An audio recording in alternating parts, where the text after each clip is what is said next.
Então, bom dia a todos. Vamos dar continuidade aos nossos trabalhos. Nossa segunda mesa é também uma mesa de conversação e a questão que nós vamos levar para Jean-Michel Vez é uma questão do NINAR, Núcleo de Estudos Psicanalíticos. As primeiras questões foram de intersecção psicanalítica do Brasil e agora nós teremos a questão do NINAR. Então, eu vou convidar a colega Tereza Barreto para fazer a leitura da questão e, em seguida, então, teremos a resposta de Vivez.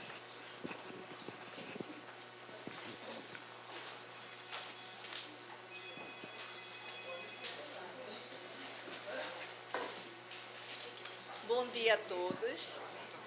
Bom dia a todos. Vamos continuar com as questões para Vivez.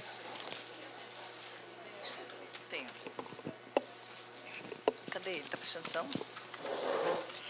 A partir dos 18 meses, José recusa-se a ver filmes infantis se o áudio for apresentado em sua língua materna, português brasileiro. Ele chora e se debate até que se mude o áudio para o idioma inglês. Diagnosticado como autista por volta dos 3 anos de idade, ele utiliza a língua portuguesa em pequeníssimas frases ou palavras isoladas, numa voz muito baixa, exclusivamente em situações em que necessita fazer uma demanda. Fora da situação relatada, José utiliza vocábulos da língua inglesa para repetir ou se referir a trechos de fala de filmes e desenhos animados, notadamente durante as sessões. A primeira palavra que escreveu sobre um desenho realizado por ele foi escrita no idioma inglês, baby. Por vezes, José envia ao analista mensagens de celular com fotografias de personagens de filmes infantis, seguidas de legendas como Cookie Monster, Big Bird. Quando o analista responde sua mensagem em língua portuguesa, ele retorna com o seguinte registro de letra: Elmo, Cookie, Monster, Big Bird, Parrot, Grover. Neste bloco, é possível destacar algumas palavras não segmentadas do código inglês. Entre 5 e 6 anos, a escola faz a descoberta de que José é leitor, sem ter ainda sido introduzido na aprendizagem da leitura da língua materna. De acordo com Maleval, se o autista, por um lado, recusa-se a escutar e a ceder a voz por outro, ele pode fazer apelo ao registro da letra. Laurent vai mesmo recomendar o uso da instância da letra na direção do tratamento de crianças autistas. Questões. Como explicar a preferência de algumas crianças autistas pela língua estrangeira? Como entender que o autista recuse a voz do outro, não ceda a sua própria voz e, ao mesmo tempo, faça apelo ao estatuto da letra? Obrigada.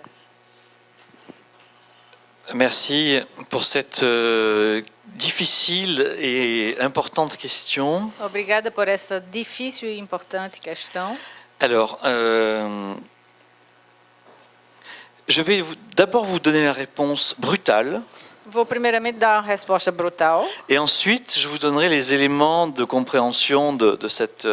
E em seguida darei os elementos de compreensão. Alors, l'autiste, lorsqu'il utilise une langue étrangère... O autista, quando utiliza uma língua estrangeira... Et l'autiste, si effectivement peut être abordé par la question de la lettre... E se, com efeito, ele pode ser abordado pela questão da letra... C'est que ces deux dimensions lui permettent de se tenir à l'abri de la résonance. É que essa dimensão lhe permite se manter ao abrigo da ressonância. Ça, c'est ma thèse. Essa é minha tese. Maintenant, je la développe. Agora eu vou desenvolvê-la. Alors, il y a 2 ans, Há 2 anos, j'ai eu l'occasion de travailler avec une jeune collègue tive a ocasião de trabalhar com uma jovem colega sur un petit robot sobre robozinho pédagogique qui intervient avec les autistes. Robozinho pedagógico que utilizam no tratamento com os autistas. En fait, c'est un robot donc qui avait été fabriqué et construit pour pouvoir permettre aux enfants autistes de réaliser des petits exercices pédagogiques. Foi robô construído para permitir às crianças autistas de fazerem exercícios pedagógicos. Donc l'approche était essentiellement cognitive. A abordagem era essencialmente cognitiva. Et donc on nous avait demandé d'essayer de comprendre ce qui se passait dans la relation entre l'enfant autiste et ce robot. Então me perguntaram como compreender o que se passava na relação entre a criança autista e esse robô. Et ce que nous avons découvert par hasard, E o que descobrimos por acaso c'est que l'enfant qui refusait absolument tout contact avec nous é que a criança que recusava todo contato conosco, et qui se bouchait les oreilles par exemple lorsqu'on s'adressait directement à lui, que se tapava os ouvidos quando a gente se dirigia diretamente a ele. vous connaissez cette manifestation clinique extrêmement courante chez les enfants autistes, Vocês conhecem essa manifestação clínica extremamente frequente nas crianças autistas? accepter de dialoguer avec le petit robot. Aceitava dialogar com o robozinho. Donc si nous posions la question à l'enfant par l'intermédiaire du robot, Então, se a gente fizesse a questão à criança por intermediário do robô, l'enfant pouvait répondre à la question. ele respondia a questão. En fait, ce petit robot était dirigé par un clavier d'ordinateur Esse robozinho era dirigido por teclado de computador et on pouvait poser des questions par l'intermédiaire du clavier. e por intermediário, através do teclado, a gente podia fazer questões Et le robot, donc, du coup, articulait notre question. e o robô articulava a nossa questão. Alors, vous imaginez notre surprise. Então, imagine a nossa surpresa. Qu'est-ce qui faisait que ce petit garçon qui refusait tout contact visuel et auditif avec les soignants O que é que fazia com que essa criança que recusava todo contato auditivo e pessoal com os terapeutas, tout d'un coup acceptait de pouvoir se laisser questionner de par le robot? repente se deixava questionar pelo robô? Eh bien, l'hypothèse que je soutiens actuellement, Então, a hipótese que eu defendo atualmente c'est que cette voix du robot, é que essa voz do robô, qui est une voix bien particulière uma voz que é bem particular et qui est immédiatement identifiable comme étant une voix machinique, e que é imediatamente identificada como voz maquínica de uma máquina, c'est en fait une voix qui n'est pas perçue comme pesante é uma voz que não é percebida como pesada pour l'enfant autiste. para a criança autista. Et si j'utilise le terme de pesante, E se eu utilizo o termo pesada, c'est parce que c'est un terme que Lacan utilise é termo que Lacan utiliza lorsqu'il dit que la voix, quando ele diz que a voz c'est le poids du sujet. é o peso do sujeito. Ça, je trouve ça, mais alors, incroyablement passionnant. Isso eu acho incrivelmente apaixonante.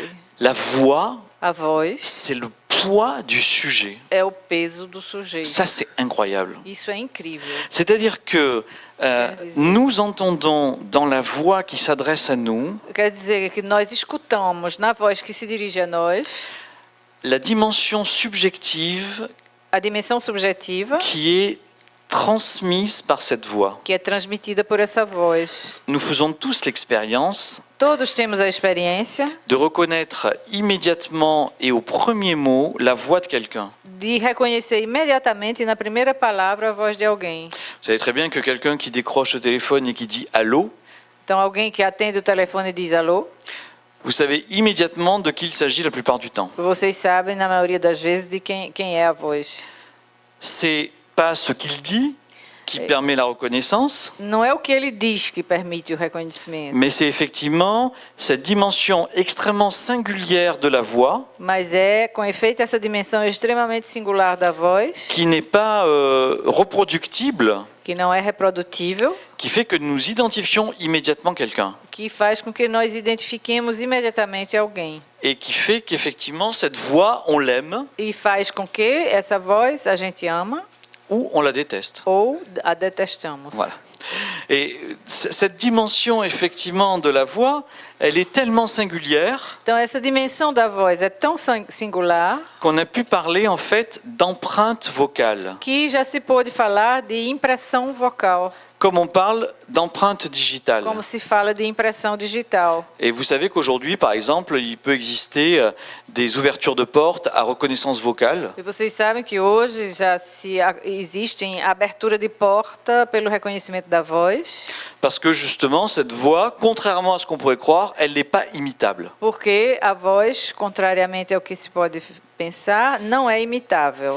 Elle est effectivement extrêmement singulière Ela é com efeito extremamente singular et elle nous permet immédiatement e nos permite imediatamente de reconnaître un sujet derrière cette voix. reconhecer um sujeito por trás dessa voz. Et ça, vous voyez, je trouve que Lacan, dans son expression « le poids du sujet E aí eu acho que nessa expressão o peso do sujeito de Lacan, indique de façon tout à fait remarquable ele indica de maneira notável en quoi effectivement cette expression de la voix peut éventuellement à un moment devenir pesante. em que essa expressão da voz pode eventualmente, num dado momento, se tornar pesada. Et je crois qu'effectivement l'enfant autiste, E acredito que, com efeito, a criança autista il tente de se tenir à distance, tenta se manter à distância, il tente de se tenir éloigné tenta se manter afastado de ce mécanisme de résonance desse mecanismo de ressonância que provoque la voix en chacun d'entre nous. que a voz provoca em cada um de nós. Et ça, vous savez, c'est aussi ce que nous propose Lacan dans le séminaire 23, donc le séminaire sur le symptôme, E isso é também o que Lacan nos propõe no seminário 23 sobre o sintoma, lorsqu'il dit que le corps quando ele diz que o corpo et la voix e a voz peuvent s'articuler autour de la question de la résonance. podem se articular em torno da questão da ressonância. Et il parle de la pulsion, etc., etc. Ele fala da pulsão, etc. Mais là, ce qui m'intéresse, c'est la question de la résonance. Mas o que me interessa aí é a questão da ressonância. L'idée A lacanienne, extrêmement originale et passionnante, A ideia lacaniana, extremamente original e apaixonante, c'est que le corps résonnerait à la voix. é que o corpo ressoaria à voz. On a tous l'expérience. Todos temos essa experiência. Si nous sommes des lyricomanes, Se nós somos, des amoureux de la voix qui aiment l'opéra, se nós somos apaixonados pela voz da ópera, voilà. Nous savons très bien qu'il y a certaines voix qui vont nous faire résonner de façon extrêmement forte, então tem vozes que vão ressoar em nós de maneira extremamente forte. et d'autres, effectivement, qui seront plutôt désagréables, voire indifférentes. E outras que serão desagradáveis ou mesmo indiferentes. Eh bien, on pourrait dire que l'enfant autiste, Então podemos dizer que a criança autista c'est celui qui serait dans une telle souffrance é aquele que estaria num tal sofrimento par rapport à cette question de la résonance et de l'envahissement du réel de la voix, em relação à questão da ressonância e da invasão do real da voz, qu'il tenterait par tous les moyens de tenir cette résonance à distance. que ele tentaria por todos os meios manter essa ressonância à distância. Parce que ce qui est bien clair pour les cliniciens qui travaillent avec les autistes, Porque o que é muito claro para os práticos que trabalham com os autistas c'est que les autistes ne sont pas en dehors de la communication. é que os autistas não estão fora da comunicação. Ils sont totalement capables, par exemple, de prendre la main d'un des parents pour aller chercher un objet, E são perfeitamente capazes de pegar a mão de um dos pais para ir buscar um objeto.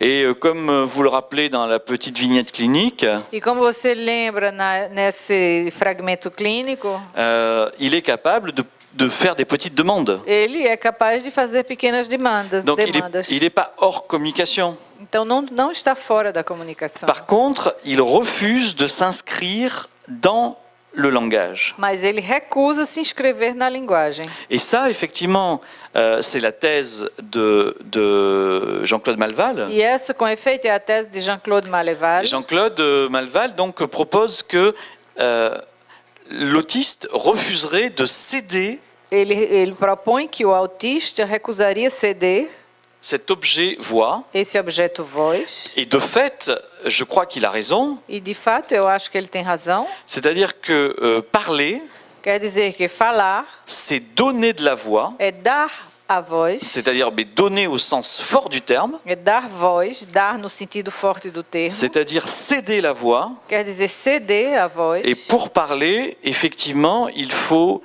céder la voix sur l'autel de la parole. E para falar com efeito é preciso ceder a voz para o altar da palavra. Mais fala. l'idée supplémentaire que je propose, Mas a ideia suplementar que eu proponho c'est que l'autiste serait une espèce d'instrument é que o autista seria uma espécie de instrumento extrêmement sensible à la résonance. extremamente sensível à ressonância. Vous savez que quand on parle d'instrument, il y a toujours ce qu'on appelle une caisse de résonance. Então, quando a gente fala de instrumento, há sempre isso que se chama uma caixa de ressonância. C'est-à-dire que tout instrument est construit autour d'un vide Todo instrumento é construído em torno de um vazio qui permet effectivement à cet instrument de musique, lorsqu'il est joué, de sonner et de résonner. que permite a esse instrumento, quando é tocado, de soar e ressoar.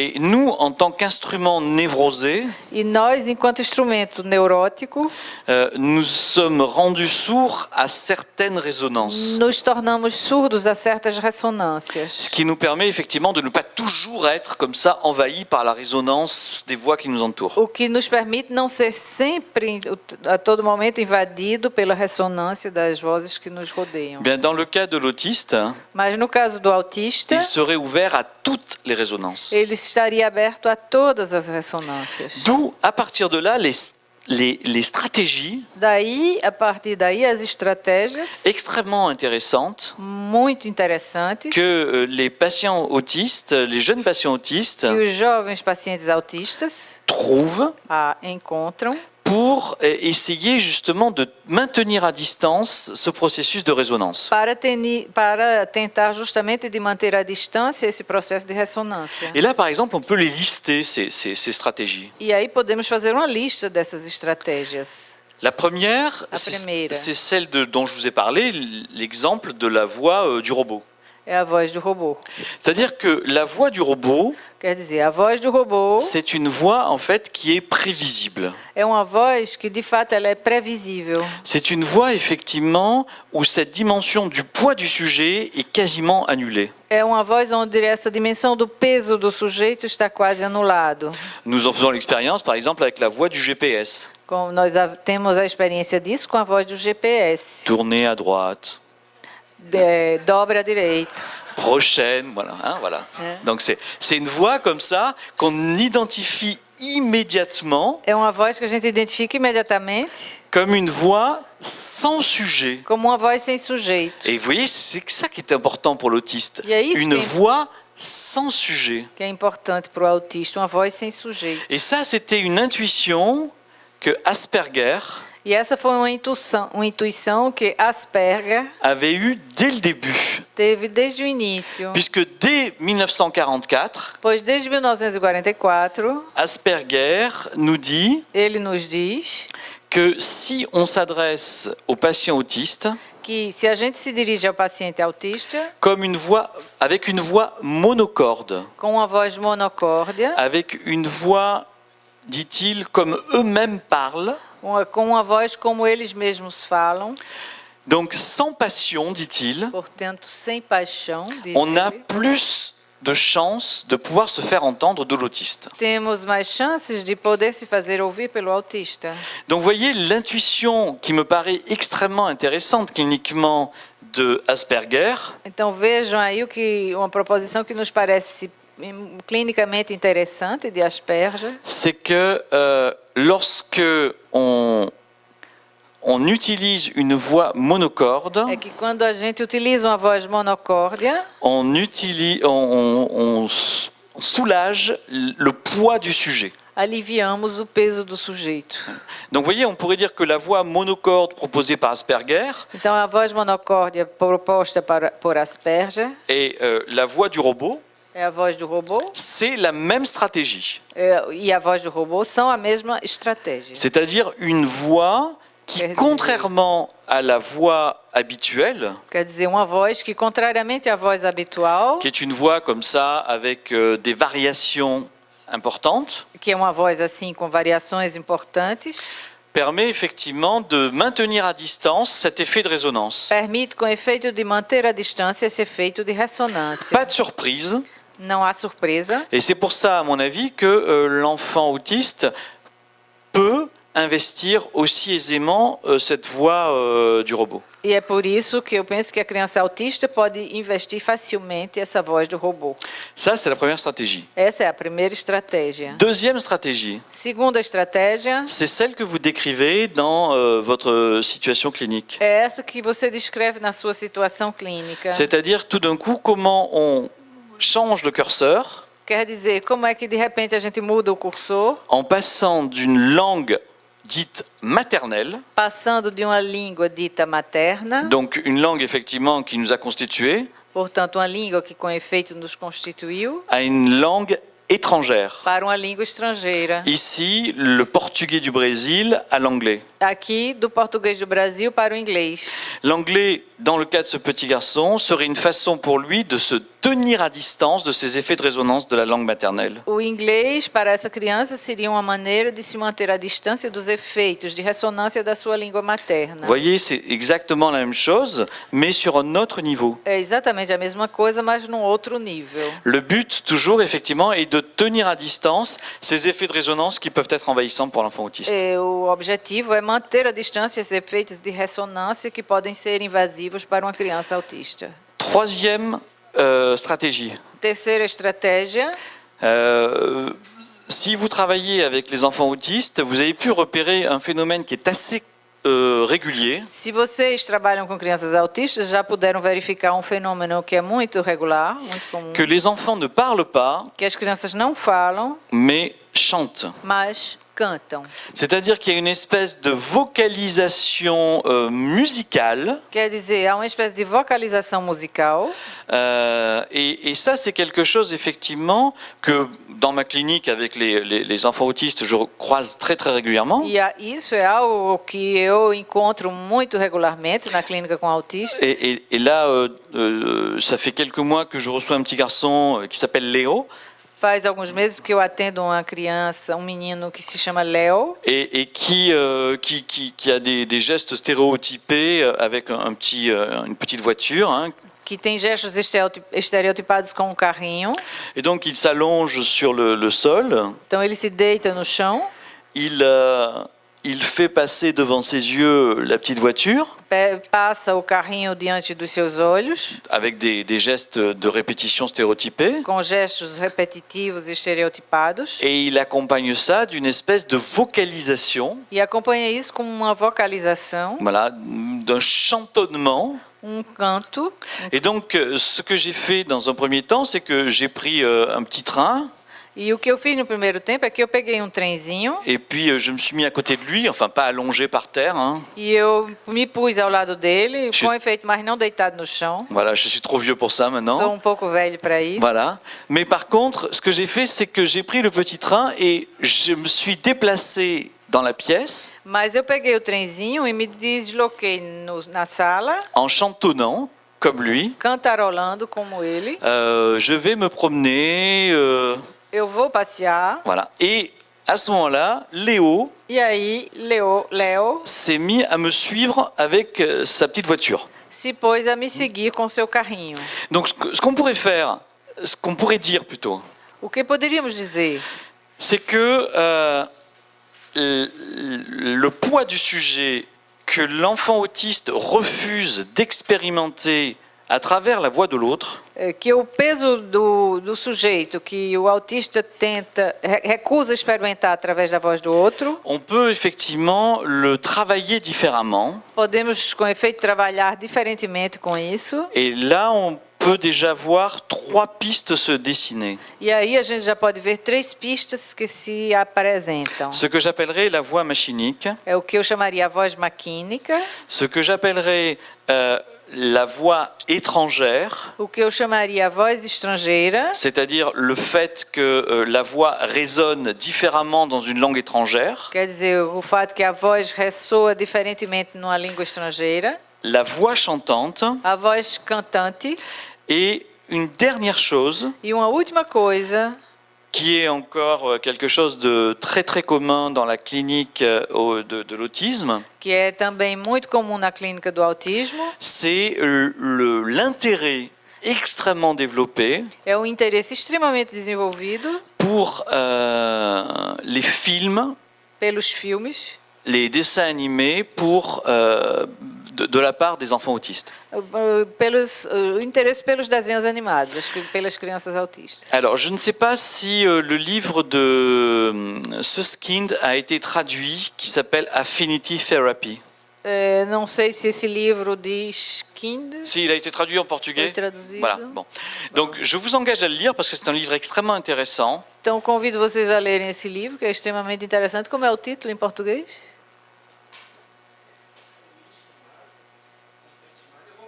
Tá.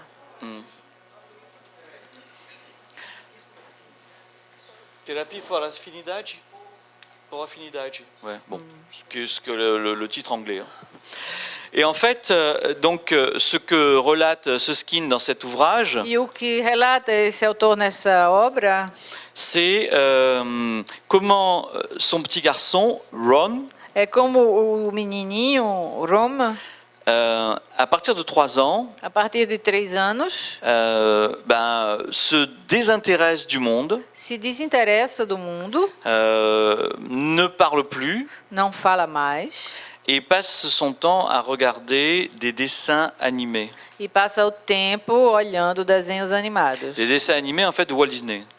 de Walt Disney. Et puis il reste une bribe de mots, de langage, Restam apenas alguns fragmentos de linguagem et dans lequel l'environnement du petit garçon entend just a voice, just joys, just, enfin, quelque chose qui relève plutôt du côté du jus. Hein. Então, que o meio em torno entende isso que ele falou aí.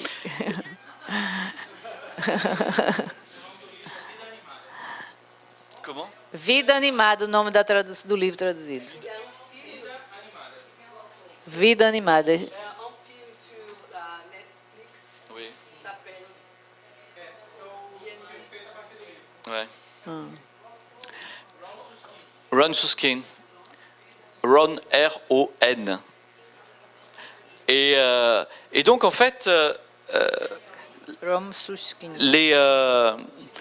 cet enfant Então, essa criança est pris donc dans cette observation et dans ce visionnage régulier et répétitif des films está presa nessa observação e nessa visão regular e repetitiva de filmes jusqu'au moment où il est en train de regarder un extrait de La Petite Sirène de Walt Disney. até o momento em que, olhando um dia a Pequena Sereia de Walt Disney, Et c'est la scène où Ariel, la petite sirène, a cena onde Ariel, a Pequena Sereia, va consulter la méchante sorcière vai fazer uma consulta com a feiticeira ruim pour obtenir des jambes pour pouvoir monter, séduire son beau prince. para obter pernas para poder subir e seduzir o belo príncipe. Voilà.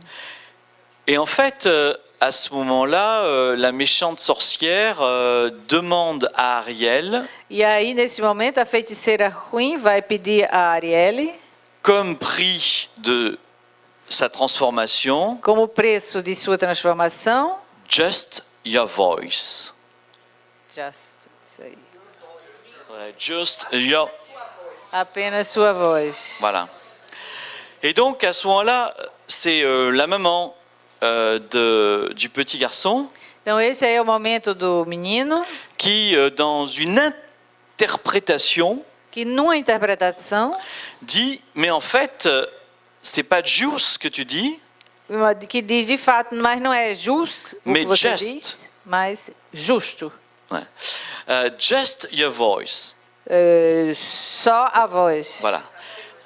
Apenas. Et en fait, ce qui est tout à fait intéressant, c'est que on pourrait dire que la maman du petit garçon E o que é muito interessante é que a mãe do menino se met alors dans ce qu'on pourrait appeler une position de violence interprétative. se põe a Lois numa posição, se põe então numa posição do que poderíamos chamar uma violência interpretativa. Violence interprétative décrite et théorisée par Pierre Aulagnier Violência interpretativa descrita e teorizada por Pierre Aulagnier dans son ouvrage qui na s'appelle sua obra que se chama La violence de A l'interprétation. Violência da Interpretação. Voilà.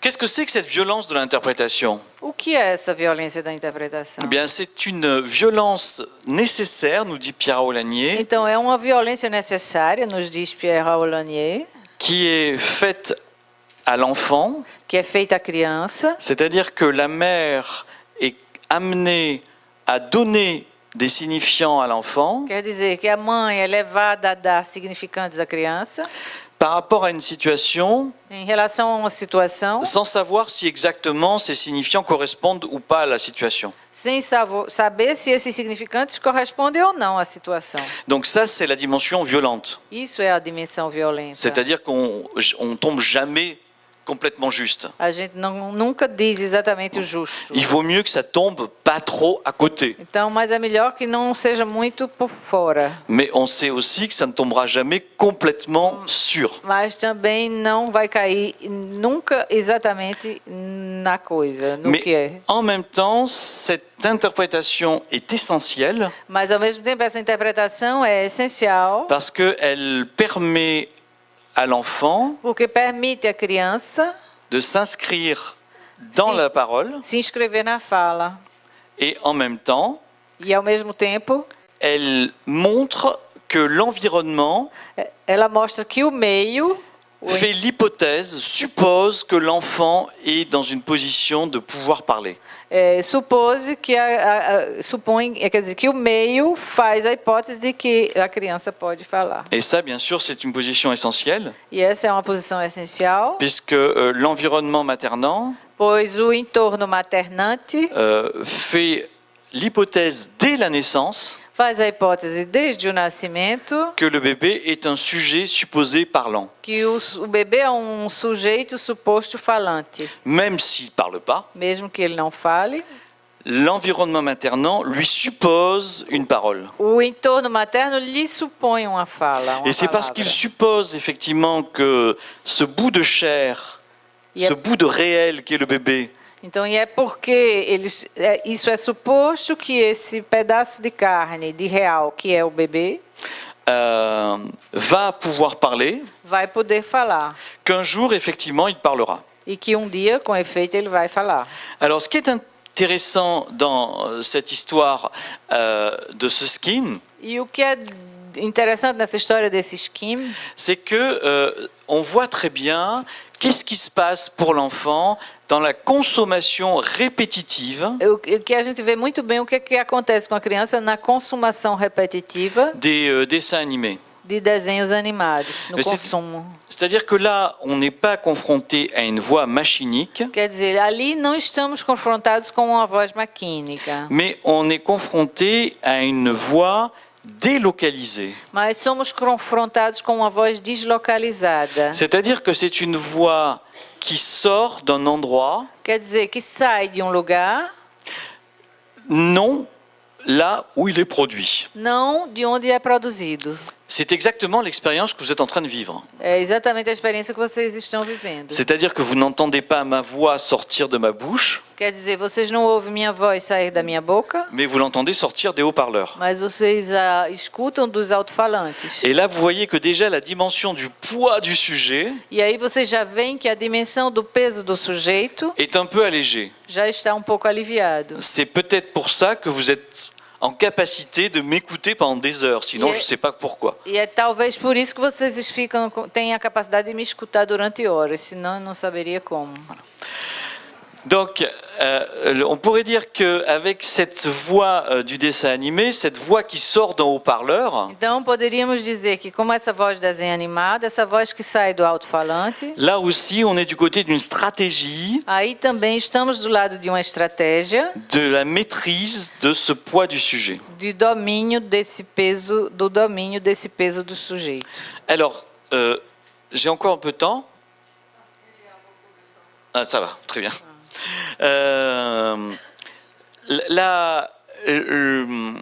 La question de la voix chantée, du chantonnement de l'autiste est quelque chose qui me paraît extrêmement intéressant. A questão do cantarolar da voz do autista é algo que também me parece extremamente interessante. Parce que la plupart du temps, Porque na maioria das vezes, comme vous l'avez repéré dans votre situation clinique, como vocês já verificaram na situação clínica, cette vocalisation se fait à voix basse essa vocalização se faz em voz baixa et dans un registre aigu, e num registro agudo. c'est-à-dire dans ce qu'on appelle la voix de tête. Quer dizer, nisso que a gente chama a voz de cabeça. Voilà. La voix de tête, c'est la voix qui est utilisée. A voz de cabeça é essa voz aí. Voilà. Et faut traduire. Voilà. Donc, pour ceux qui ont l'expérience des enfants autistes, vous reconnaissez immédiatement le registre qui est spontanément utilisé par ces enfants-là. Então, vocês que trabalham com crianças autistas, vocês observam imediatamente esse registro com que elas manifestam. Et alors, ce qui est intéressant, c'est que cette voix de tête, justement, Então, o que é interessante é que essa voz de cabeça, justamente, c'est une voix qui ne résonne pas. é uma voz que não ressoa, C'est une voix qui ne fait pas résonner le corps. que não faz ressoar o corpo. Et donc, là, vous voyez encore une fois, quand l'enfant autiste se risque à Então, prendre la parole, a gente vê mais uma vez que quando a criança autista se arrisca a tomar a palavra, il le fait de telle manière ele o faz de tal maneira que son corps soit le moins impliqué possible au niveau de la résonance. que o seu corpo seja o menos possível implicado no nível da ressonância. Donc, c'est un petit peu ça ma réponse par rapport à votre situation. C'est-à-dire que... Excusez-moi. Então, essa é um pouco a minha resposta à situação. Quer dizer, C'est que vous observez là une des stratégies vocês observam aí uma das estratégias qui peut être utilisée par l'enfant autiste que podem ser utilizadas pela criança autista pour pouvoir tenir à distance cette question de la résonance qui lui est douloureuse. para poder manter à distância essa questão da ressonância que lhe é dolorosa. Mais comme j'ai essayé de vous le montrer, il existe d'autres stratégies. Mas como eu tentei já mostrar para vocês, existem outras estratégias Et en fait, à mon avis, e de fato, em meu entender, ça c'est l'hypothèse dernière que je vous propose, essa é a hipótese, a última que eu lhes proponho, c'est que ce qui dysfonctionne chez l'enfant autiste, ce qui est impossible, é que o que disfunciona na criança autista, o que é impossível, c'est au-delà de la difficulté de supporter le poids du sujet dans l'expression de la voix de l'autre, que é além dessa dificuldade de suportar o peso do sujeito na expressão da voz do outro, c'est l'impossible articulation entre le dire et le dit. é a impossível articulação entre o dizer e o dito. Voilà. Vous connaissez bien sûr la phrase de Lacan dans L'étourdi, Vocês conhecem certamente a frase de Lacan no Aturdido, que l'on dise, s'oublie dans le dire, etc. etc. Ce qui est important dans cette phrase, c'est que Lacan va distinguer le niveau du dit O que é importante nessa frase é que Lacan vai distinguir o nível do dito et le niveau du dire. e o nível do dizer. Voilà. Donc, pour moi, Então, para mim, l'hypothèse, a hipótese c'est que ce qui serait tenté... Ah merde. Ce que l'enfant autiste tenterait de faire, é que o que a criança autista tentaria fazer ça serait effectivement de maintenir le plus éloigné possible seria de manter o mais afastado possível cette dimension du dit de la dimension du dire. a dimensão do dito da dimensão do dizer. Il serait susceptible d'être contactable Ele seria suscetível d'être contactável par le dire pelo dizer ou par le dit, ou pelo dito, mais seulement si le dire est distinct du dit mas, sim, ou si le dit est distinct du dire. mas somente se o dito é distinto do dizer e vice-versa. Je m'explique. Eu me explico. Il y a deux voix Existem duas vozes qui seraient accessibles. que Donc, seriam acessíveis. donc dire c'est dizer, c'est ça, É, et dit c'est dit tout. Voilà.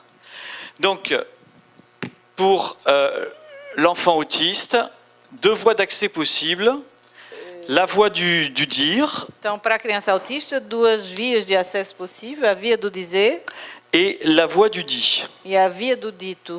C'est-à-dire que ça serait deux façons, deux stratégies différentes Quer dizer, seriam duas maneiras, duas estratégias diferentes pour tenter de venir tenir à distance le réel de la voix. para tentar manter a distância o real da voz. Soit en l'enveloppant à partir d'un voile symbolique, Ora, o envolvendo com um véu simbólico, et là on serait du côté du dit, e aí seria do lado do dito, et là c'est toutes les stratégies e aí é toda a estratégia qui relèvent de la voix machinique, tem a ver com a voz maquínica, c'est-à-dire la voix du robot, a voz do robô. c'est le curseur de la langue étrangère, É o cursor da língua estrangeira. c'est la voix monocorde proposée par Asperger. É a voz monocórdia proposta por Asperger. Et là, vous voyez effectivement, ce qui fonctionne, c'est la dimension du code. E aí vocês veem que com efeito o que funciona é a dimensão do código.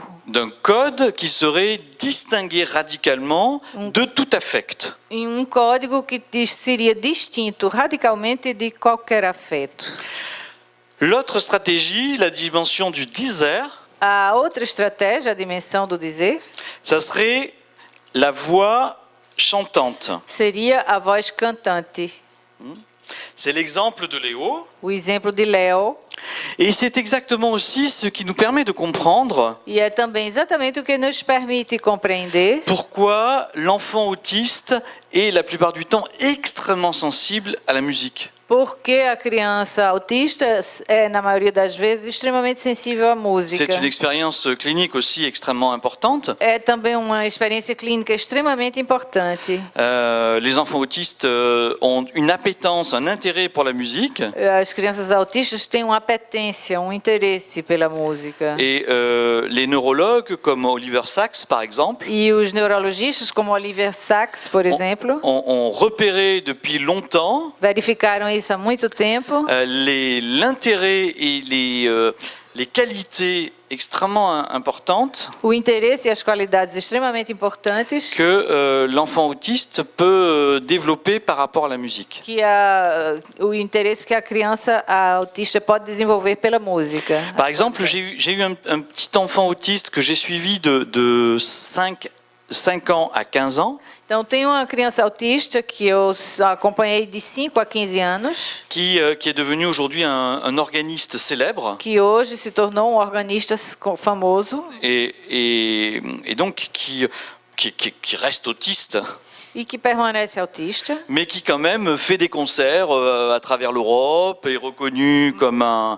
un musicien de grand talent, mas que dá concertos e é reconhecido como um músico de grande talento, même si son rapport au monde et aux autres reste quand même étrange comme l'est celui d'un enfant autiste, enfin d'un Mesmo adulte autiste. se sua relação com o mundo permanece estranho como é o de um adulto autista. Alors, ce qui est intéressant, il y a deux choses qui sont intéressantes par rapport à ce jeune homme. Mas há duas coisas que são interessantes em relação a esse jovem. C'est que quand il a commencé à prendre des cours d'orgue, É que quando ele começou a tomar aulas de órgão, Vous savez, les organistes, ce sont les seuls instrumentistes qui aujourd'hui encore ont une pratique de l'improvisation. Vocês sabem que os organistas são os únicos músicos que atualmente ainda têm uma prática da improvisação. C'est-à-dire, enfin, des musiciens bien sûr classiques, puisque les musiciens Quer de dizer, jazz.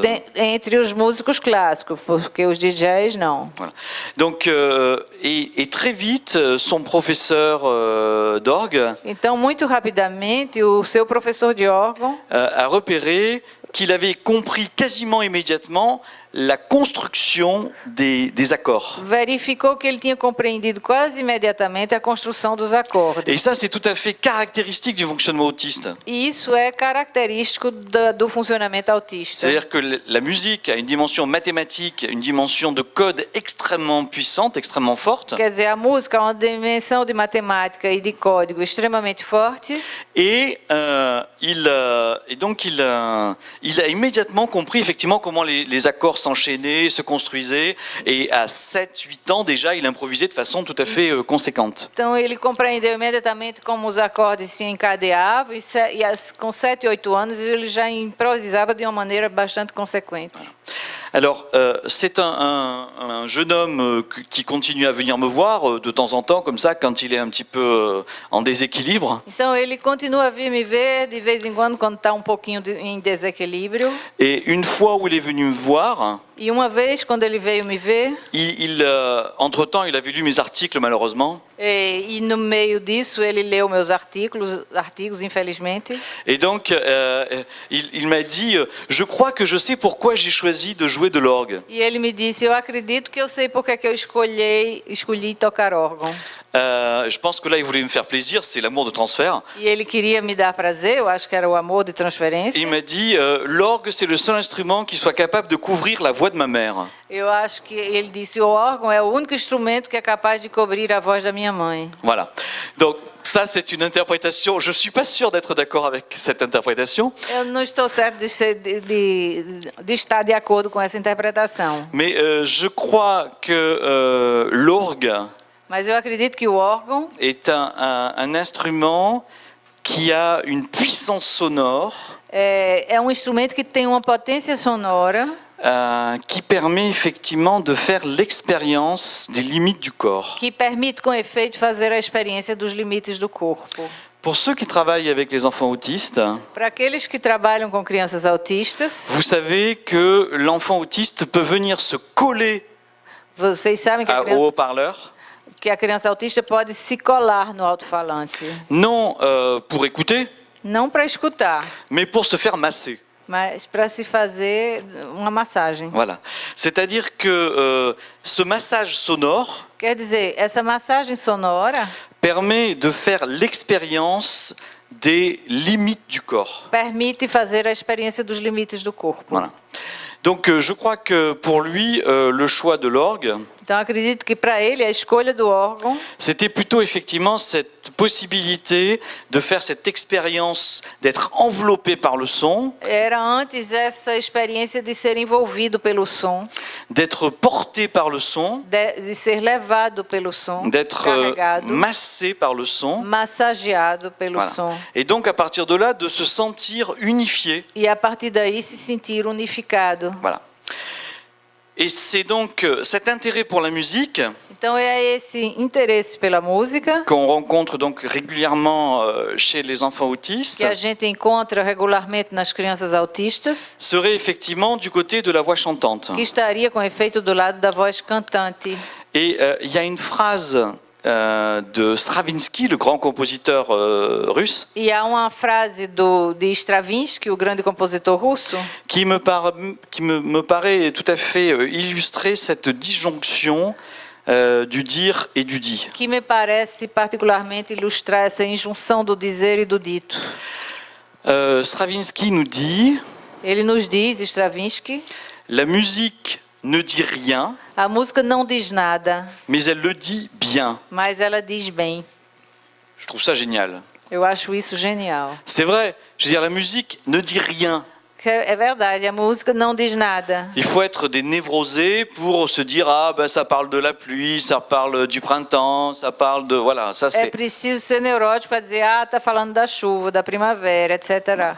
ça effectivement c'est l'imaginarisation que le névrosé projette sur la musique. Essa é, com efeito, a imaginarização que o neurótico projeta na música. C'est ce qu'on pourrait appeler le badigeon imaginaire. É o batismo imaginário. Voilà.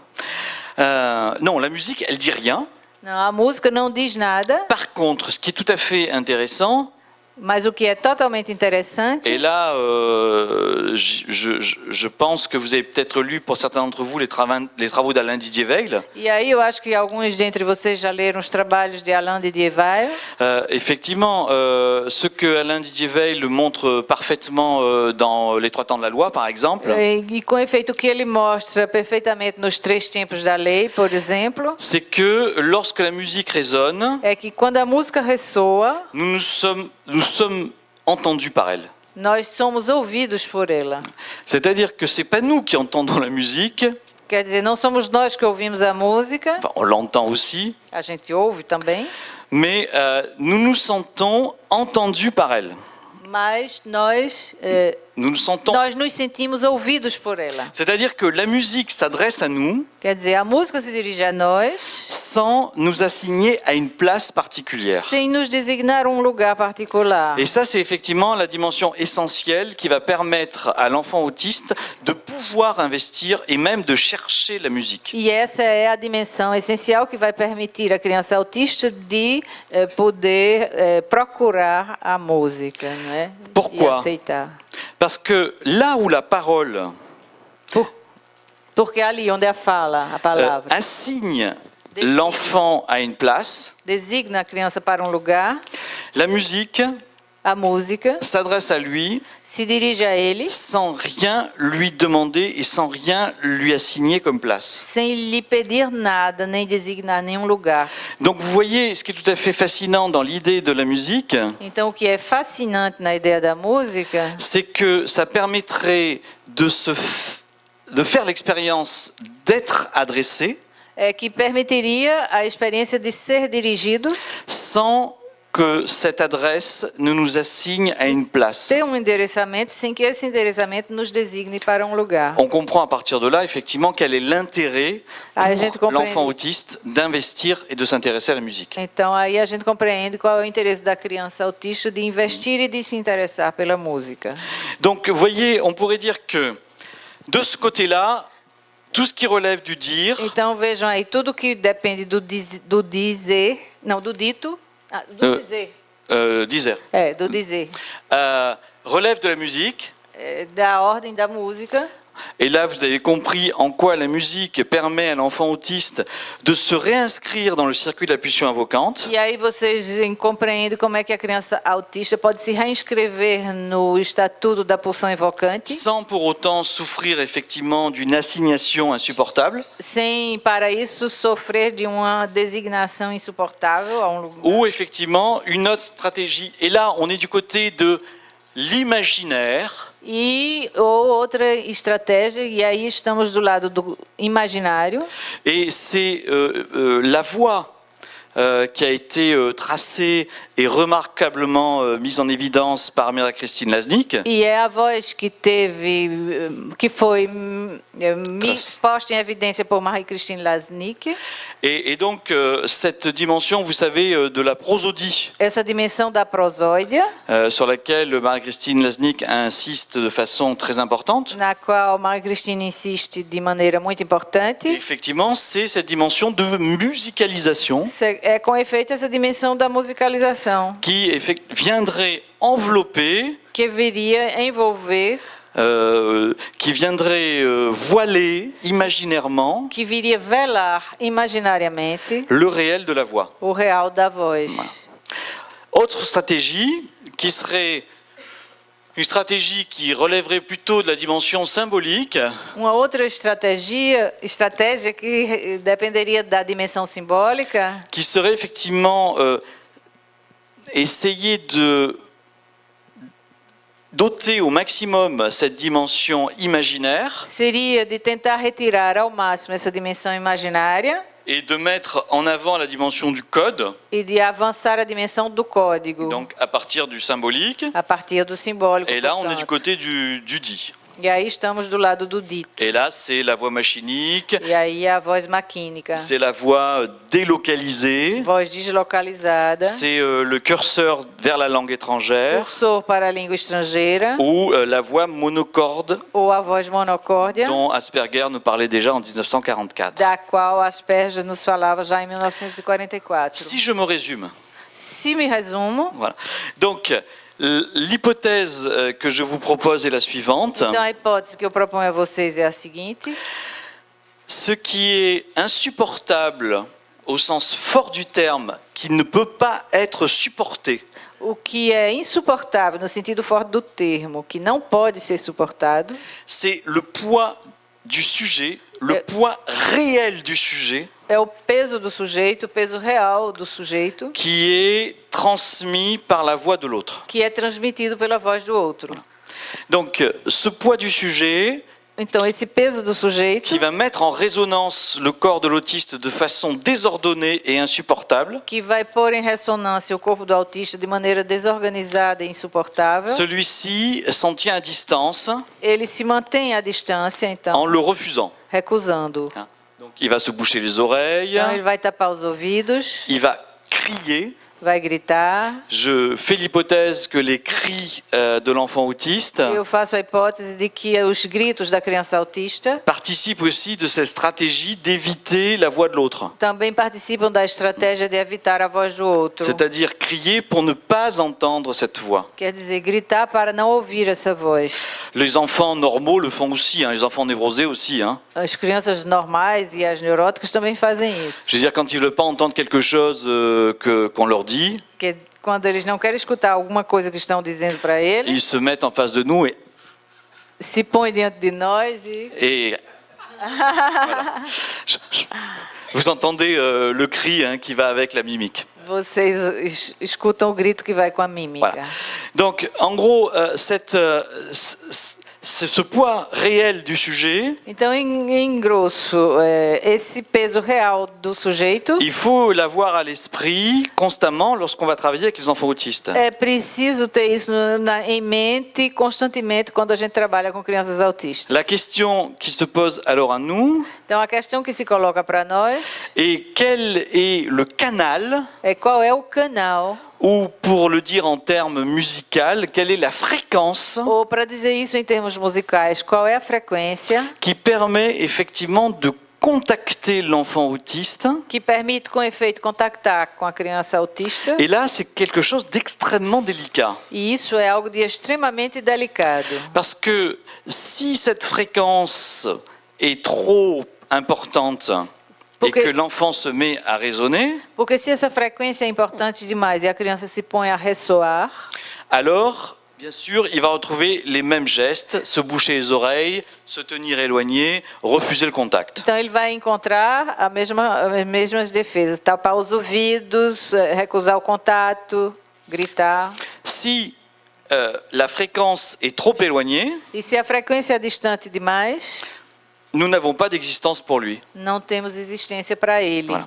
Donc on pourrait dire que on a une fenêtre relativement réduite Portanto, podemos dizer que temos uma janela relativamente reduzida, qui permettrait effectivement d'entrer en contact avec lui. que permitiria, com efeito, entrar em contato com ele. Et ça, bien sûr, ce sera quelque chose qu'il faudra élaborer au cas par cas. E isso é algo que vai ser preciso elaborar caso por caso.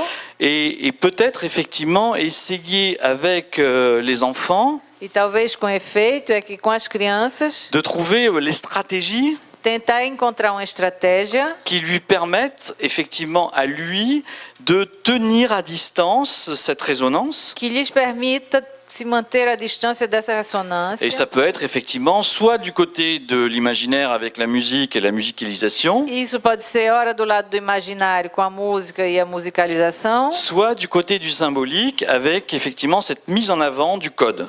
ou do lado do simbólico com essa prioridade com o código. La question dans les deux stratégies A questão nas duas estratégias, étant effectivement de venir proposer de voiler sendo com efeito de vir propor velar ce réel de la voix esse real da voz, qui est mortifère que é mortífero pour l'enfant autiste. para a criança autista. Voilà. Pronto. Si vous avez des questions. Se vocês têm questões. Nós temos esse tempo, vocês podem fazer questões.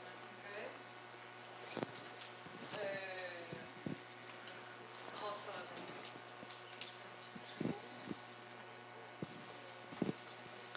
Obrigada pela sua exposição, Vivez, e trazendo essa grande colaboração, né?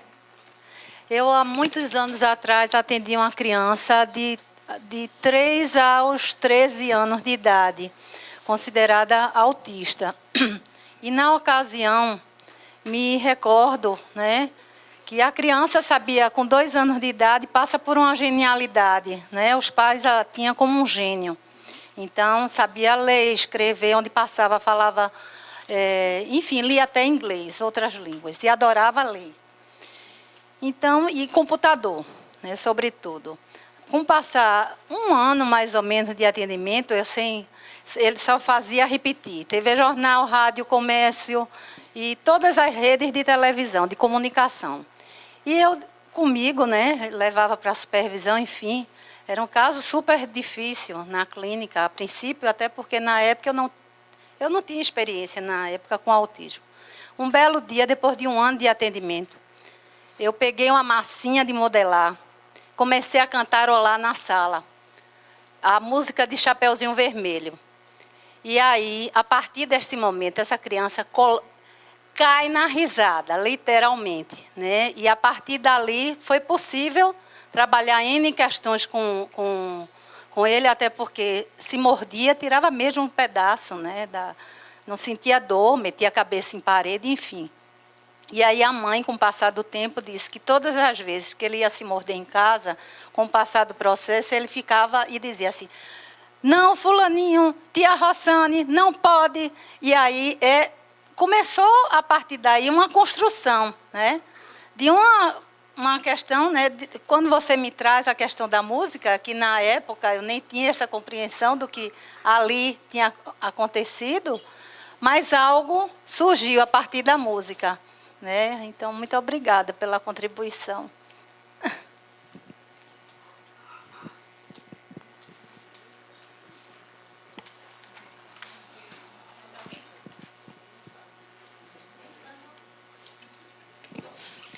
Bem, assim, super agradecida, Vivez, pelas tuas contribuições.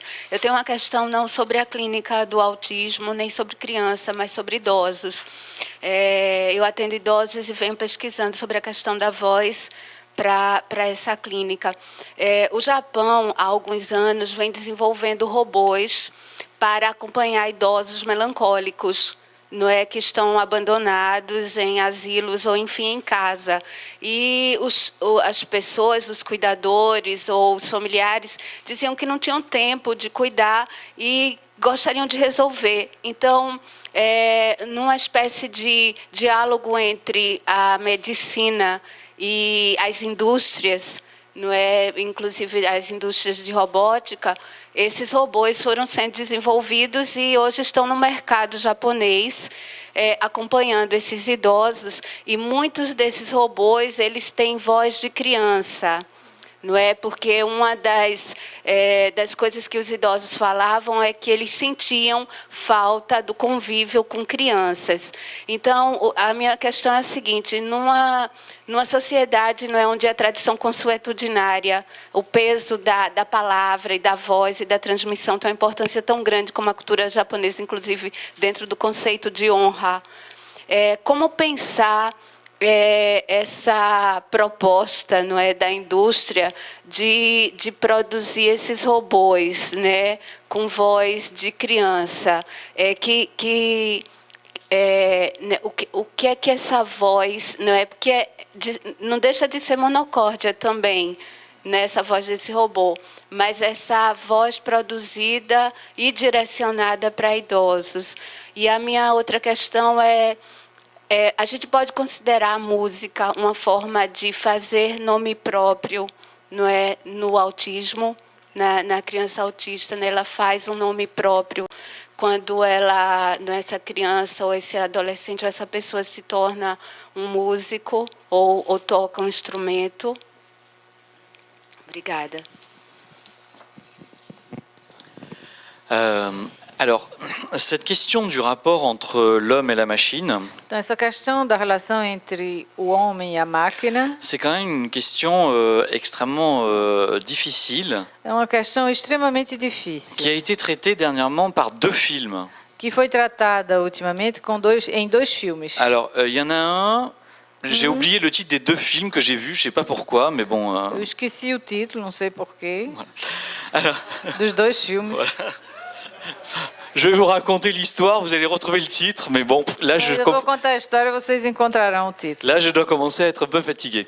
Mas começa a estar um pouco cansado. Alors, le premier, c'est l'histoire d'un homme Primeiro é a história de um homem qui tombe amoureux d'une voix, que se apaixona por uma voz, la voix de l'ordinateur. a voz do Elle. computador. Merci.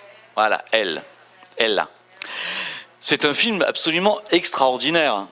É um filme extraordinário. Parce que justement, ce qui montre bien, c'est qu'on peut tomber O que mostra que a gente pode amoureux ficar Fou. apaixonado d'une voix sans corps. de uma voz sem corpo. Ça, c'est incroyable. Isso é incrível. Mais pourquoi ça marche? Mas por que isso funciona? Parce que c'est une voix bien particulière. Porque é uma voz bem particular. Et que c'est une voix là qui, pour le coup, n'est pas du tout une voix machinique. E que nesse caso aí não é de jeito nenhum uma voz maquínica. Voilà.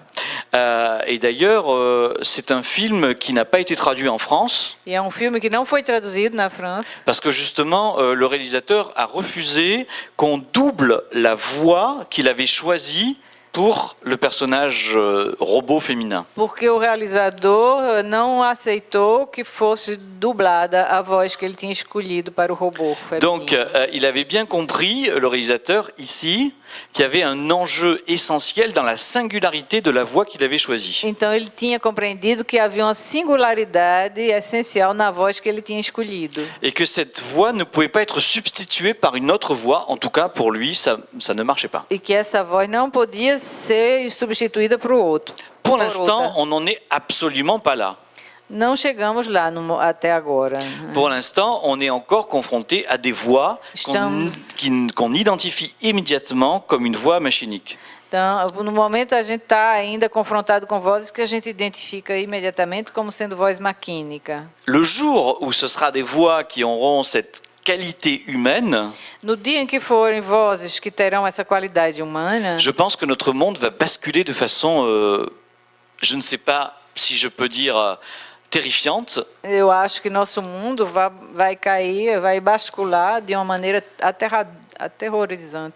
Puisque du coup, effectivement, on pourra investir cet objet voix comme un objet de passion. Pois poderemos investir o objeto voz como objeto de paixão. Parce que Lacan le montre bien, la voix et le regard, Pois Lacan mostra bem a voz e o olhar ce sont des objets du désir. são objetos do desejo.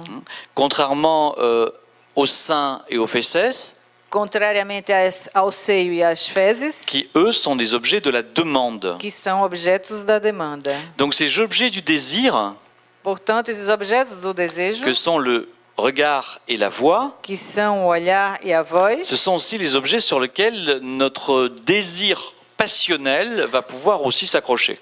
são objetos onde o nosso desejo apaixonado, passional, vai também poder se prender. Aujourd'hui, il est hors de propos, à mon avis, Atualmente está fora de propósito, no meu entender, que l'on puisse tomber amoureux d'un robot. que se possa cair apaixonado, ficar apaixonado por um robô. Parce que ces deux objets pulsionnels que sont le regard et la voix ne fonctionnent pas en tant qu'objet du désir. Porque os dois objetos, voz e olhar, não funcionam enquanto objeto de desejo. C'est pour ça que faire accompagner des personnes âgées mélancoliques par des robots me paraît une horreur absolue. É por isso que fazer pessoas idosas serem acompanhadas por robôs me parece de um horror absoluto. Voilà. Autant ça me paraît extrêmement intéressant dans le cas de l'enfant autiste, Tanto me parece interessante no caso da criança autista, parce que ça vient effectivement rencontrer une stratégie qui lui permet à lui de se tenir à distance de la résonance, porque vem lhe permitir encontrar uma estratégia que lhe permite se manter à distância da ressonância. autant pour la personne âgée, il me paraît extrêmement important de rétablir cette dimension de pouvoir raisonner. Enquanto que na pessoa idosa me parece extremamente importante poder restabelecer essa dimensão de poder ressoar, Là où elle commence à disparaître. quando ela está começando a desaparecer. Voilà. La disparition du désir, Então, o desaparecimento do desejo c'est effectivement la disparition de la possibilité de raisonner. o desaparecimento do desejo é o desaparecimento da possibilidade de ressoar. Le deuxième film dont j'ai oublié le titre, mais il y a des cinéphiles dans la salle qui vont m'aider, E o segundo filme, os cinéfilos da sala vão me ajudar a encontrar o título. c'est ce film qui est sorti il y a quelques semaines, Et- Blade Runner. Voilà, c'est... Saiu há algumas semanas, Blade Runner. Voilà, ça y est. Et la question centrale dans Blade Runner, E a questão central desse filme c'est effectivement la possibilité... Ouais, Blade Runner. ouais, c'est ça. É um filme antigo, né? Non, il y a deux films. C'est le deuxième, voilà. C'est le deuxième. Voilà. Ouais. Et donc la question, Blade Runner.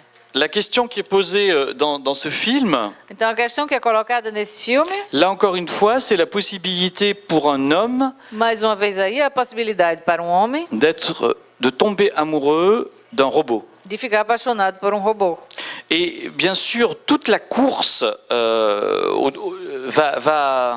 va se positionner autour de la question, E toda a corrida vai ser em torno da questão: qu'est-ce qui permet à un robot ou pas d'être un homme? o que é que permite a um robô ou não de ser um homem? Voilà. Et donc l'idée effectivement de la reproduction, de pouvoir avoir des enfants, etc., etc., etc. Então, é a ideia da reprodução, do poder ter filhos e etc. Donc on voit bien qu'aujourd'hui, Então, vocês veem bem que hoje nous sommes travaillés par cette question-là. somos trabalhados por essa questão. C'est-à-dire quelle est la limite entre le non-humain et l'humain, Qual é o limite entre o não humano e o humano? et qu'est-ce qui va donner sa dimension d'humanité au robot. E o que é que vai dar a dimensão de humanidade ao robô? Pour l'instant, on en est loin. Até agora estamos longe Voilà. disso. Donc pas de problème. Então não há problema ainda. La deuxième partie de la question, A segunda parte da questão c'était la question du symptôme en fait. era a questão do sintoma, Voilà. de fato. C'est-à-dire Quer dizer- en quoi ce patient qui devient un organiste connu Em que esse paciente que se tornou um organista célebre se fait un nom se faz um nome et à partir de là est reconnu. e a partir daí é reconhecido. Alors je crois que c'est pas vraiment pertinent de le penser en ces termes-là. Eu acho que não é exatamente pertinente pensar nesses termos. Effectivement, Lacan, dans le séminaire 23, Com efeito, Lacan, no seminário 23, articule la question du symptôme à la question du se faire un nom. articula a questão do sintoma, a questão do se fazer um nome. Bon, pour mon patient, c'était absolument pas pertinent. C'est-à-dire Pro qu'il meu, sim, meu paciente não era de jeito nenhum pertinente. il se moque complètement d'être connu ou pas. Ele não está nem aí para ser reconhecido ou Voilà. não. Lui, ce qui l'importe, c'est de jouer de la musique. O que importa para ele é tocar música. Fazer Il música. pourrait ne pas gagner d'argent avec ça, Ele poderia também nem ganhar dinheiro com isso. ça lui poserait pas de problème. Isso não traria problemas a ele. Il s'avère que c'est un bon musicien Mas acontece que é um bom músico et qu'à donc à partir de là, il vit de la musique, e a partir daí ele vive da música, mais il est toujours très en difficulté mas sempre ele está em dificuldade lorsqu'on le sollicite pour des interviews, lorsqu'on le sollicite pour répondre à des questions. quando é solicitado para entrevistas ou para responder a perguntas, Parce Questions. que justement, pour lui, la musique n'est pas une façon de se faire un nom. porque justamente para ele a música não é uma maneira de se fazer um nome. Ça le dérange plutôt même. E o contrário, isso o perturba.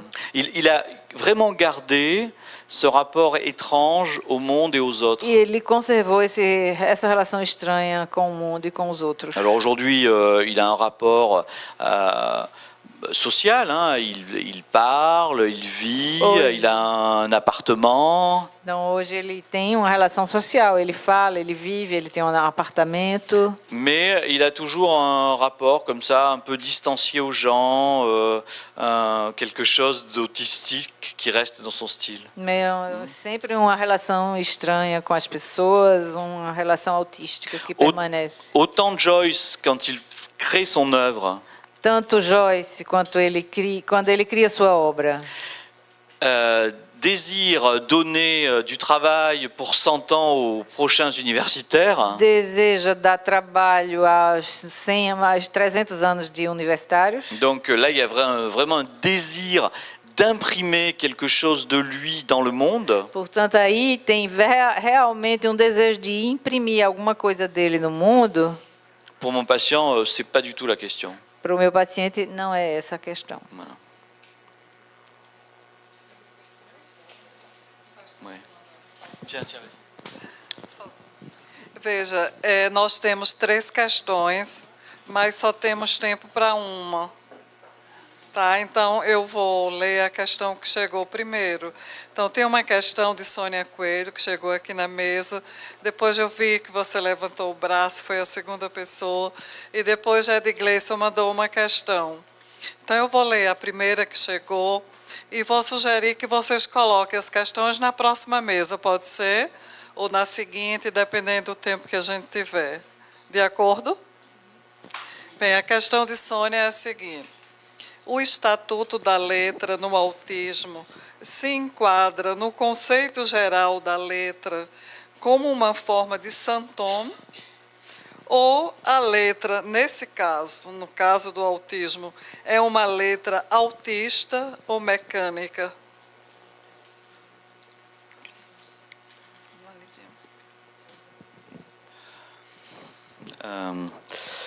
Alors,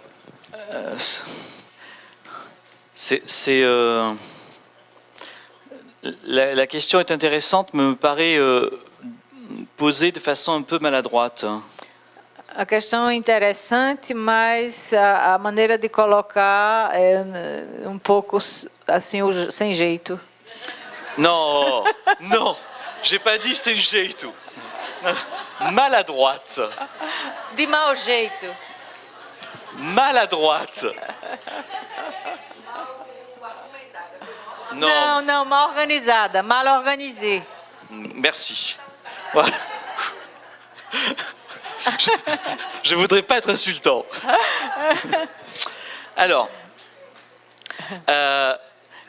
je crois pas que la lettre, je crois pas que la lettre puisse être jamais un symptôme. Não acredito que a letra possa jamais ser um sintoma. Voilà. C'est pas la fonction de la lettre que d'être un symptôme. Não é a função da letra de ser um sintoma. La fonction de la lettre, c'est une fonction de bordure. A função da letra é uma função de borda. Et effectivement, il y a Sonia là qui... Hein? Letra e symptôme, pas symptôme. Non, mais c'est bien dit symptôme. Donc la lettre n'a pas de fonction de symptôme. Então a letra não tem função de sintoma. Je crois. Symptôme. Mas em português. Symptôme. Porque a pronúncia é a mesma, c'est la même prononciation pratique. Non. Tá certo. Symptôme. Voilà. Mais il a compris. Ele compreendeu que é symptôme. É, symptôme.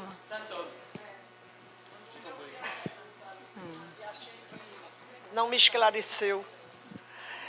Porque eu quis saber se o estatuto da letra, em relação a outras estruturas, como na neurose, a saída pela letra, a criação, o artista, qualquer coisa que se faça como uma saída para um sintoma que se torne sintome. Aí eu queria saber se, no caso do autismo, quando, por exemplo, ele fala em outra língua, se isso se caracteriza por uma saída do próprio autismo de outro jeito. Foi isso que eu tive dúvida. Obrigada.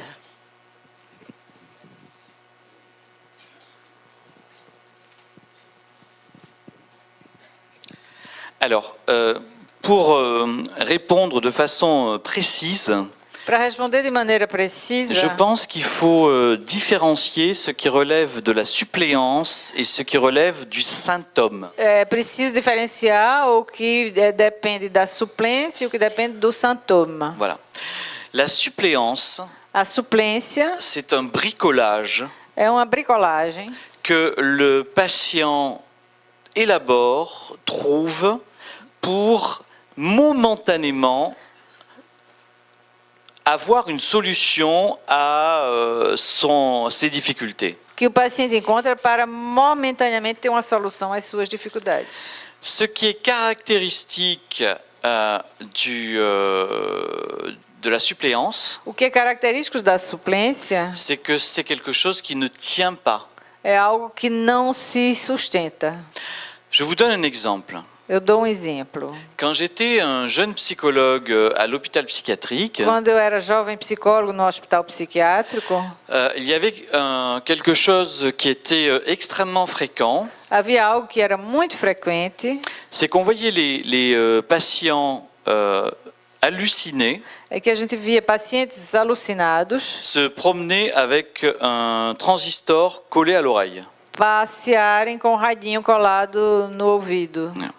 Et c'était clair à ce moment-là E estava claro aí, nesse momento, que nous étions confrontés à des patients qui étaient hallucinés. que estávamos confrontados com pacientes que estavam alucinados. Ça, c'est le propre de ce qu'on pourrait appeler une suppléance. Isso é o próprio do que a gente pode chamar uma suplência. C'est-à-dire que le patient trouve une solution Quer dizer, o paciente encontrou uma solução pour faire que ses voix soient tenues à distance. para fazer com que suas vozes sejam mantidas à distância. Et ça, si on interrogeait les patients à ce moment-là, E se a gente os interrogasse aí nesse momento, ils nous disaient qu'effectivement, coller la radio à leur oreille eles diziam que, com efeito, colar o rádio no ouvido permettait de localiser permitia localizar les voix As qu'ils vozes. percevaient dans le réel. as vozes que ele percebia no real.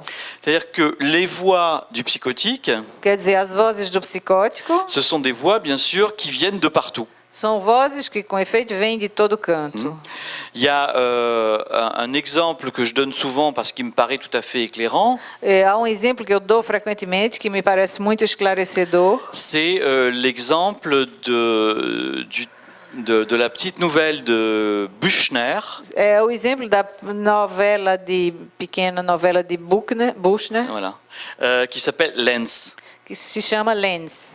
Et donc Lenz raconte effectivement un moment de décompensation, une entrée dans la psychose. Então, Lenz conta um momento de descompensação, de entrada na psicose, Et à un moment, le personnage principal, donc Lenz, onde, no momento em que o personagem principal, portanto Lentz, dit à ses camarades, ele diz aos seus camaradas, mais est-ce que vous n'entendez pas autour de nous ces hurlements que vous appelez silence? mas será que vocês não estão ouvindo em torno de nós esse urrar que vocês que chamam silêncio? Voilà.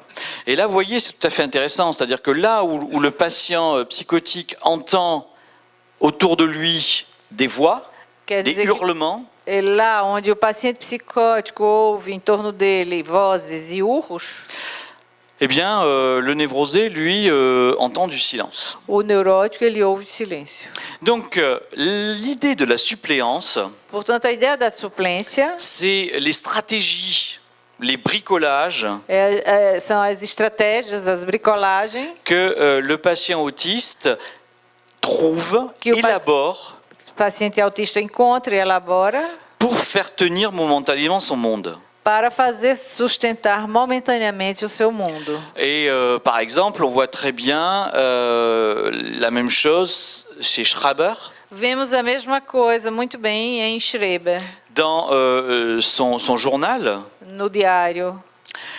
Il nous dit que quand il est envahi par les voix, il peut se mettre par exemple à jouer du piano Ele nos diz que quando ele é invadido pelas vozes, ele pode, por exemplo, tocar piano ou réciter des poésies. ou recitar poesias. Et donc là, vous voyez encore une fois, ce sont des stratégies. Então vocês veem aí que mais uma vez são Et estratégias. il y a plusieurs stratégies E há várias estratégias parce que aucune ne fonctionne totalement. porque nenhuma funciona totalmente. Donc la suppléance, c'est ça. Então a suplência é isso. Voilà. Le symptôme, O sintoma c'est une solution é uma que solução le sujet trouve que o sujeito encontra et qui, elle, est durable. e que essa é durável. C'est une solution qui fait effectivement tenir le monde. É uma solução que, com efeito, faz o mundo se sustentar.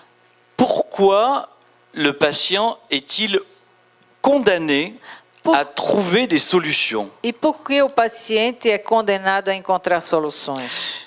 Ce que vit le patient psychotique, O que vive o paciente psicótico c'est un effondrement de son monde. é uma espécie de desmoronamento do seu mundo. C'est-à-dire que le monde perd son sens Quer dizer, o mundo perde o sentido et il faut créer une néo-réalité qui lui permette effectivement à nouveau de trouver une place dans ce monde. e é preciso encontrar uma nova realidade que lhe permita novamente encontrar um lugar nesse mundo. C'est ce qui amène Freud à dire que le délire est une tentative de guérison. É por isso que Freud disse que o delírio é uma tentativa de cura. C'est ça.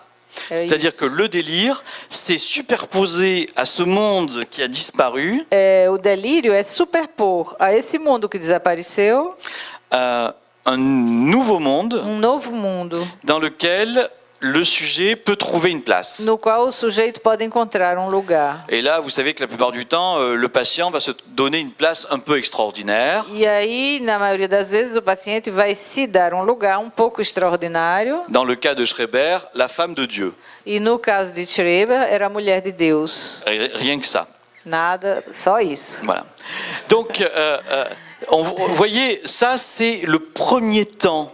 C'est-à-dire, c'est la réponse à cet effondrement du monde. Então, esse é o primeiro tempo, é a resposta a esse desmoronamento do mundo. Dans un second temps, Num segundo tempo, on pourra voir apparaître des bricolages, donc que je vous propose d'appeler suppléance. aí nós vemos ver aparecer bricolagens que eu proponho de chamar de suplência. Et ça peut être, par exemple, des rituels obsessionnels. Podem ser, por exemplo, rituais obsessivos. Hein. Je veux dire, on rencontre très régulièrement chez des patients hallucinés des rituels obsessionnels qui leur permettent, ou qui, à partir desquels ils tentent de tenir à distance ces hallucinations. Encontramos frequentemente em pacientes alucinados rituais obsessivos que o permitem de manter-se à distância de suas alucinações. Le troisième temps, O terceiro tempo, et qui n'est pas un temps 10 minutos, ok. Le troisième temps, c'est un temps qui n'apparaît pas toujours. o terceiro tempo é um tempo que não aparece sempre. C'est la possibilité d'accéder à la dimension symptomatique. É o que permite de ter acesso à dimensão sintomática. Voilà. C'est ça. qui fait tenir le monde, que faz o mundo se sustentar, non plus seulement à partir du délire, não mais somente a partir do delírio, mais à partir d'une construction. mas a partir de uma construção. Alors ça peut être une construction artistique, Pode ser uma construção artística, ça peut être une construction théorique, pode ser uma construção teórica, philosophique. filosófica. Par exemple, on peut dire que Rousseau, Por exemplo, podemos dizer que Rousseau, le philosophe français, o filósofo francês, à partir de son œuvre philosophique, a partir de sua obra a filosófica, permis effectivement de tenir la dimension paranoïaque qui était la sienne lhe permitiu de sustentar a dimensão paranoica que era dele, à distance. de mantê-la à distância. Et vous voyez, c'est pour ça que je suis un petit peu en difficulté pour vous répondre précisément. Então é por isso que eu tenho um pouco de dificuldade em lhe responder precisamente. C'est que pour moi, il est difficile théoriquement É que para mim é difícil teoricamente d'articuler l'être et symptôme. de articular, é difícil de articular letra e sintoma. Voilà. La lettre, effectivement, dans l'autiste, A letra com efeito no autista, et ça c'est la proposition d'Éric Laurent qui est tout à fait intéressante, e essa é uma proposição de Éric Laurent que é bem interessante, c'est effectivement cette idée que la lettre pourrait faire bordure é que com efeito a letra poderia fazer borda dans un monde sans limite. num mundo sem limite. C'est-à-dire que ce qui est caractéristique du monde autistique, semble-t-il, Quer dizer, o que é característico do mundo autístico, me c'est parece, que c'est un monde qui est sans vide, sans creux. é que é um mundo sem vazio, sem oco. Quand j'étais un jeune psychologue qui travaillait avec des enfants autistes, Quando eu era um jovem psicólogo que trabalhava com crianças autistas, j'ai travaillé pendant plusieurs mois avec un petit garçon trabalhei vários meses com um menino avec qui je peignais. com Avec quem qui je eu peignais. pintava. Voilà. Bon, pourquoi pas, hein, comme je ne savais pas quoi faire, ça... Por que não? Eu não sabia muito o que fazer. Voilà. Bon. Et ce qui était intéressant, c'est qu'au bout d'un certain temps, je me suis aperçu que ce petit garçon, E o que é interessante é que depois de um certo tempo percebi que esse menino, à certains moments, em certos momentos, jubilait. jubilava. Voilà. Donc, en tant que névrosé, Então, enquanto neurótico, bien sûr, je cherchais le sens. é claro, eu procurava o sentido. Alors, est-ce que c'était quand il avait terminé sa peinture? Est-ce que c'était les couleurs utilisées? Enfin, bon, des Então, conneries. era porque era quando ele terminava o seu quadro, ou era pelas cores utilizadas. Voilà. J'ai mis des mois à comprendre Então, passei meses para compreender que là où je pensais que ce petit garçon faisait de la peinture, que ali onde eu pensei que esse menino fazia pintura, pintava, j'ai compris que ce petit garçon faisait des pots de peinture vides. eu compreendi que o que ele fazia era potes de tinta vazios. Ce qui l'intéressait et ce qui le faisait jubiler, E o que o interessava, que lhe interessava e o fazia jubilar, c'était le moment où le pot de peinture vide, où le pot de peinture était vide. era o momento em que o pote da tinta estava vazio. Donc ce qui l'intéressait, c'était pas de mettre de la peinture sur la feuille, Então, o interesse não era pôr a tinta na folha, mais c'était d'enlever la peinture du pot. mas retirar a tinta do pote. Et donc on pourrait dire, l'idée c'était que ce qui l'intéressait, c'était de créer un vide dans un espace trop plein. Então, a ideia era criar um vazio num espaço cheio demais. Et là, vous voyez, c'est là qu'on voit la fonction de la lettre, la fonction de la bordure. E aí a gente vê a função da letra, a função da borda. Quelque chose bordagem. effectivement qui vient créer un espace en creux Algo que vem criar um espaço oco dans un endroit où il n'y a pas de vide. num lugar onde não havia vazio. Et vous avez sans doute aussi cette expérience des enfants autistes qui arrivent dans votre bureau E vocês têm também a experiência dessas crianças autistas que chegam no seu consultório, et qui ouvrent la balle à jeu que abrem a caixa de jogos et qui sortent comme ça les jouets. e que tiram Os brinquedos. Alors, oui, oui, c'est bon, je termine. Je termine. Donc, les névrosés que nous sommes Os neuróticos que somos vont, dans un premier temps, interpréter cela comme « Ah, il est en train de chercher un jouet vão interpretar isso no primeiro tempo como ele está procurando um brinquedo. ». Voilà. En fait, pas du tout. De jeito nenhum. Il n'est pas en train de chercher un jouet, Ele não está procurando brinquedo. il est en train de créer une malle vide. Ele está criando uma mala vazia. Voilà. Là, effectivement, la même façon, le but, effectivement, est de créer une espèce de bordure dans le monde Então, o objetivo é criar uma borda no mundo qui lui permet, effectivement, de venir délimiter un espace. que lhe permita vir delimitar um espaço. Voilà. Et on pourrait dire la même chose avec, vous savez, cet intérêt que les enfants autistes ont pour les jeux d'eau, hein, les heures qu'ils peuvent passer comme ça à remplir des verres, à les vider, à regarder l'eau tourner, etc., etc. Então, podemos interpretar da mesma maneira nos jogos com água, quando eles passam muito tempo a esvaziar um copo, botar no outro, e com jogos de água em geral. Très bien. Je vous remercie. J'ai terminé. Obrigada, terminei.